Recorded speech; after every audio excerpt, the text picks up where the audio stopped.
Hello, we are back with our IP class, and today we are going to start with the new chapter in IP. After completing your Python, your MySQL, we are moving on to a completely new theory chapter called as computer networks.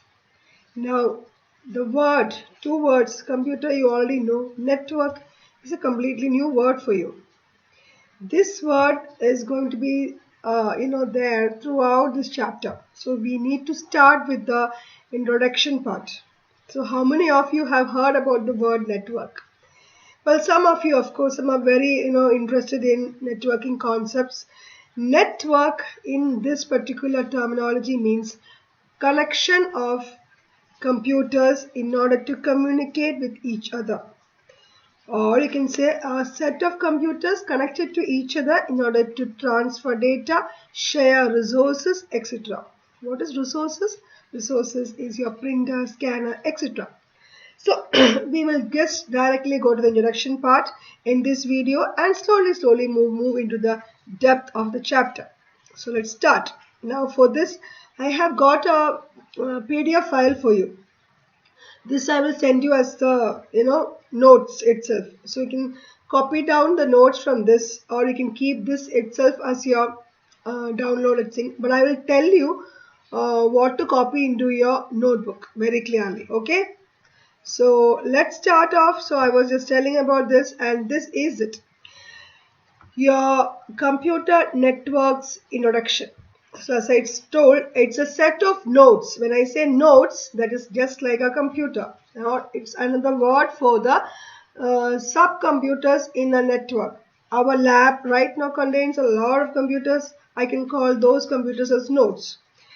And the main computer which is there in our lab called as server. So it is actually a set of nodes.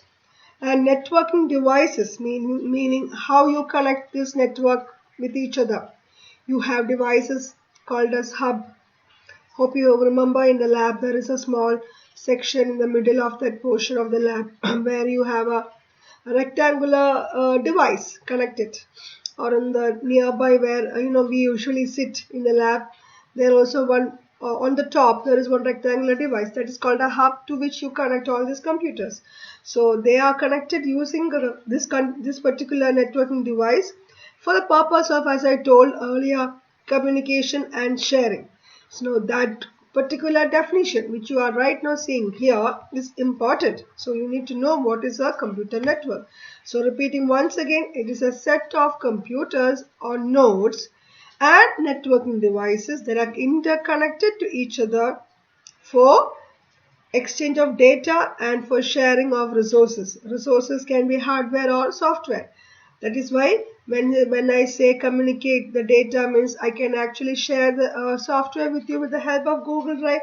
I can also share the hardware by clicking on one particular system.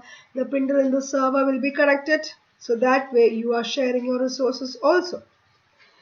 So in this chapter, we only learn the theory, because we are not going to the lab and check it out. If there was a classroom, definitely you could have gone to the lab and see all these things, and at least you could have just found out what is happening in a practical way.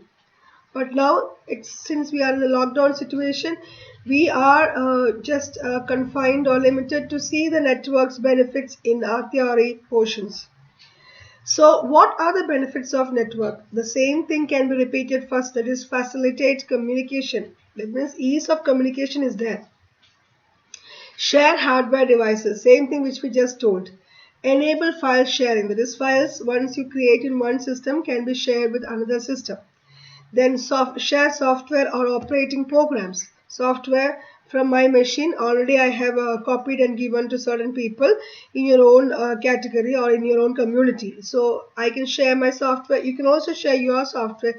You all know how you can share your softwares via Google Drive now. You are sharing your documents to me by mailing or by turning into my assignment box, correct? So we are all doing that. And of course the share of information, the same thing. Just now we told a share of information is what you do as assignments have been turned into a Google Classroom. So the 4 points we have, actually when I say 4 points, last 2 points I'm combining. First, facilitate communication. through whatever options you have. Share hardware devices, enable file sharing, share software, and share information. These are the 4 points, and or we can say the characteristics or advantages or benefits of using a computer network. Along with every advantage of any kind of a chapter or any kind of a particular section, you will be definitely having a disadvantage. So the disadvantages, yeah, definitely only seriously 3 or 2 are there. I can say security issue. That means you have to always lock your computer network with the help of username and password or other biometric measures such as your fingerprint or your face lock, etc. Cost: when you actually install your computer into a network, like the cost of establishing a network connection in a school or in any kind of such organization is pretty much high, and of course the lack of robustness. So you can think about 1 or 2, maximum 2 is enough, because it will carry only 2 points or 1 mark or 2 marks. So you can elaborate on the any of this point and talk. So that completes the disadvantages. So we learned what is a network, what are the advantages of using a network, and what are the disadvantages. Now a little talk about the story of how this came into being. That means, when does this idea of networking establish in this world?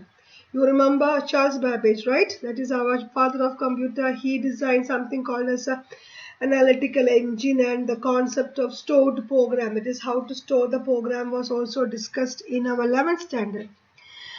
Then computers were in use in many areas, but then that time we never, or that time those people were never having an option to share this kind of data or resources. So as usual, the American companies, for their defense purpose, or for the army or for the defense agencies, they created a small network. We call it as Advanced Research Projects Agency Network. It is called ARPANET.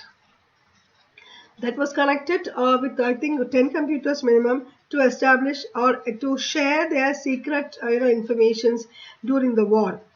Now that time it was actually beneficial, and you can see over here the main objective of ARPANET was to develop a network that could continue to function efficiently even in the event of a nuclear attack. So when it was actually functioning, no nuclear attack happened, but they could effectively implement that. Then they thought about, why can't we elaborate or broaden this idea of connecting with each other in a students organization, that means in a university. So slowly they tried to connect the computers in the university. That also got established properly, or it is also was an wonderful success. So slowly it went to bank, and finally it actually started to create the new form, and now what we call as internet came into being. So for that, we know there's an organization called as WWW, that is World Wide Web, to which you have to register. And interconnection network is a short form, or we call affectionately as internet. So if there is a question asked, what is the expansion of internet? Now you know it is nothing but interconnection network. The internet is a worldwide network of computer networks, or you can say it's a network of networks, or network, all different small networks established to form a big one.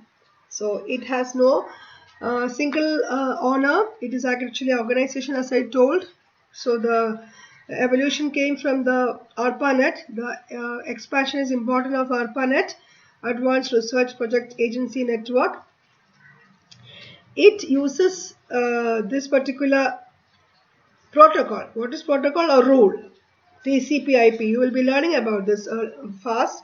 TCP/IP means Transmission Control Protocol, or Internet/Internet Protocol. These methodologies are used inside our internet to effectively transmit information.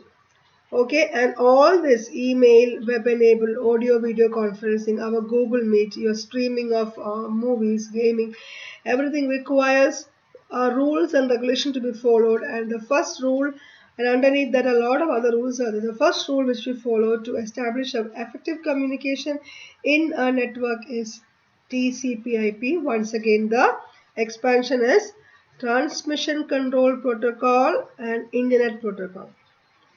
Now, internet can be accessed by anyone, anywhere in the world, correct? No, from anywhere in the world. But in the space is not like that. It's a small client software program that allows multiple users to communicate online. You know one wonderful example of that? Nothing but the OLASH, which we are right now working on with. In our school, we have School Digital, OLASH. All these things are in the space. It is a server, that is a particular software program is installed in your system and in the main system of school, where this software works, which allows us to interact in an online session. Any other areas which you can say is in a company, for example, a company like shipyard or a company like Cochin Refineries, they all have their own small intranet we say.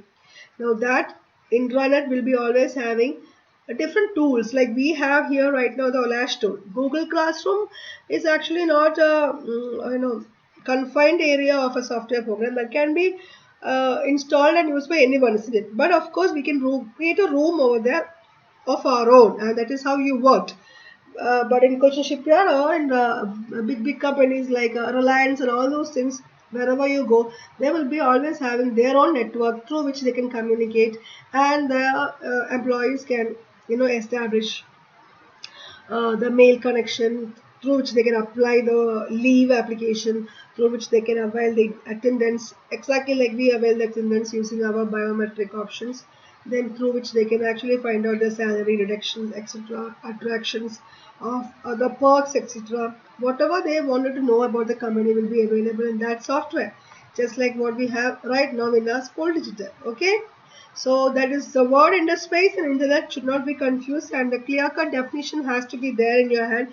It's not that you read and go, because all these things one mark question can be asked. So internet is a worldwide network of computer network, whereas interspace is a software that allows multiple users to communicate online in a small community or in a larger community. Whichever way is that, they'll be always provided with a username and password with real-time audio, video, all those things. Yes, you can actually add it as a single sentence and write your definition. So let's not go further, because we have to cut short our network explanation to the minimum level, because the revised syllabus has come. So the syllabus you need to check, and only then we'll move on. So I hope this much is clear to you. So only a very small video session. So let's meet after this next time with a full-fledged idea of network. So thank you very much. Hope you all are working with your SQL properly. Before learning this particular chapter, your SQL should be thorough. So thank you very much.